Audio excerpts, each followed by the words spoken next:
You're listening to Mammal Watching with Charles Foley and Jon Hall. You can find other episodes at mammalwatching.com/podcast. I suppose the difference between what I do or what I aim to do and what your typical mammal watcher will do is that I need repeatable success. I need to be able to see the animals on repeated trips. So we need to know why a certain sighting happened, what we did right, what we were doing wrong when we weren't getting the sighting.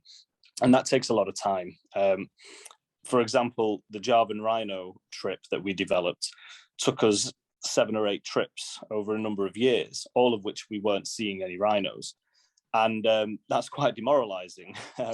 And very quickly, in a 18-month period, I think there was 6 or 7 different groups that went there, including filmmakers and photographers, and all but one saw the rhino, and more than one sighting, which was incredible.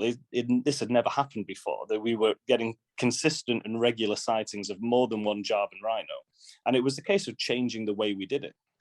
And we only knew that through the trial and error. A process of literally trying every other possible way of seeing this rhino until we stumbled onto the success.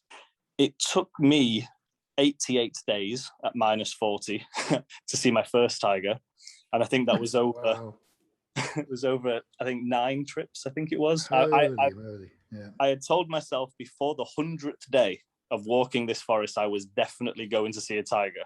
And I was very nearly at the point where I was strapping meat to my backpack and walking out at night. Yeah. We were driving down a road, and the only person that permanently lives in this reserve is an old guy, Vitaly, who I think he's just shunned off the rest of humanity. And he lives in a cabin with his cat and his dog. And his dog often changes because the tigers have a preference for dogs.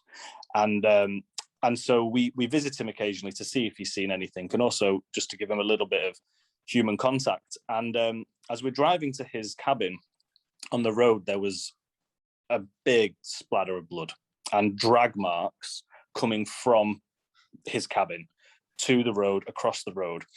And I looked at Alexander, and he went white as a sheet.